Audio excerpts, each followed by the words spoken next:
Seiring perkembangan waktu, alat-alat pemadam kebakaran juga semakin canggih dari segi bentuk, ukuran, dan fungsi. Untuk masa sekarang, alat pemadam kebakaran yang populer untuk memadamkan api dalam skala ringan dan menengah bisa menggunakan APAR atau alat pemadam api ringan dengan bentuk yang kecil dan ringan sehingga bisa dioperasikan oleh satu orang saja.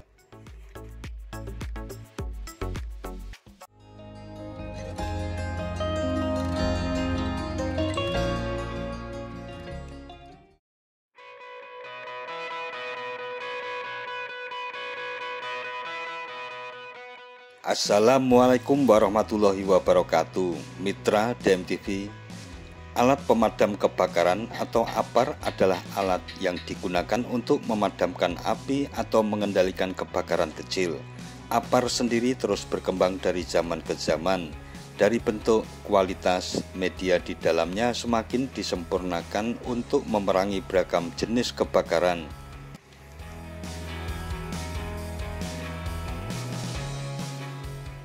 Sejarah alat pemadam api ringan atau APAR pertama yang tercatat dipatenkan pertama kali di Inggris pada tahun 1723 oleh Ambrose Godfrey, seorang ahli kimia terkenal pada waktu itu.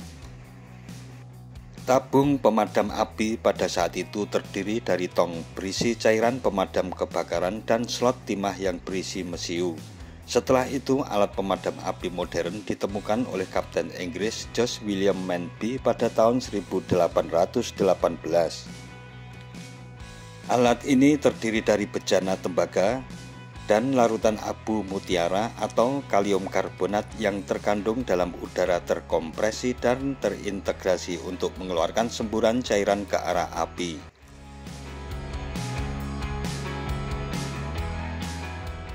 Pada tahun 1928, Duges yang di kemudian hari dibeli oleh Ansul mengeluarkan alat pemadam kimia kering yang dioperasikan dengan katrit yang menggunakan natrium bikarbonat dan diolah secara khusus dengan bahan kimia untuk membuatnya mengalir bebas dan tahan lembab. Alat ini terdiri dari silinder tembaga dengan internal CO2 katrit di mana operator bisa memutar katup roda di atas untuk melubangi katrit dan menekan tuas pada katup di ujung selang untuk mengeluarkan bahan kimia. Ini adalah agen pertama yang tersedia untuk kebakaran cair dan gas bertekanan 3 dimensi skala besar, dan sebagian besar tetap merupakan jenis khusus sampai tahun 1950-an ketika unit kimia kering kecil dipasarkan untuk digunakan di rumah.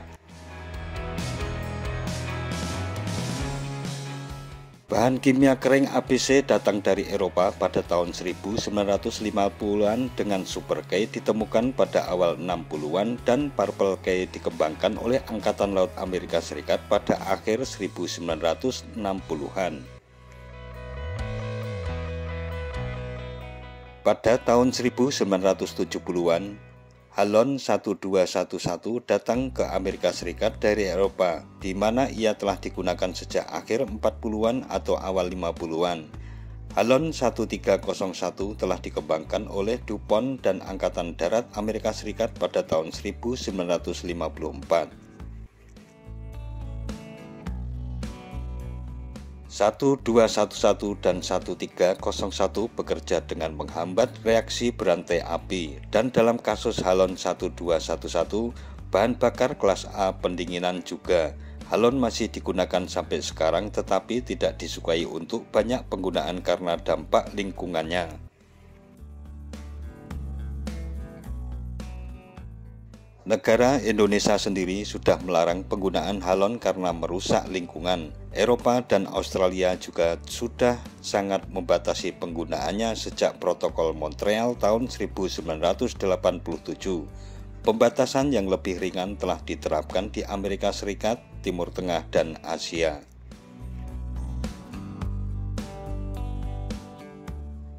Sejarah pemadaman kebakaran di Indonesia sendiri bermula dari sebuah musibah kebakaran besar yang terjadi di Kramat Kuitang pada tahun 1873. Kebakaran tersebut tidak dapat diatasi oleh pemerintah kota pada saat itu. Peristiwa tersebut akhirnya mendorong Gemeente of the Brandweer atau pemerintah mengeluarkan peraturan tentang pemadaman kebakaran pada tanggal 25 Januari 1915. Pasukan pemadam kebakaran memiliki kepangkatan mirip seperti dalam Kesatuan Militer Indonesia. Moto dari pasukan pemadam kebakaran yaitu pantang pulang sebelum padam. Inilah yang menjadi landasan dari setiap anggota pemadam untuk bekerja dengan penuh pengorbanan menghadapi kebakaran. Seiring perkembangan waktu, alat-alat pemadam kebakaran juga semakin canggih dari segi bentuk, ukuran, dan fungsi. Untuk masa sekarang, alat pemadam kebakaran yang populer untuk memadamkan api dalam skala ringan dan menengah bisa menggunakan APAR atau alat pemadam api ringan dengan bentuk yang kecil dan ringan sehingga bisa dioperasikan oleh satu orang saja. Media yang digunakan antara lain dry chemical powder, CO2, dan foam.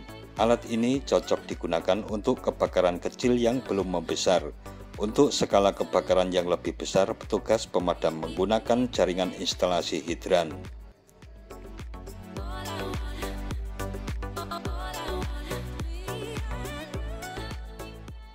Jaringan hidran ini mengeluarkan air bertekanan yang didapatkan dari pompa utama. Sumber air bisa berasal dari reservoir atau tandon air yang keluarannya bisa dari hidran pilar untuk area luar gedung atau hidran box untuk dalam gedung yang terhubung dengan selang fire hose dan nozzle. Dengan air yang bertekanan besar, petugas pemadam kebakaran dapat menjangkau arah yang lebih luas dan besar.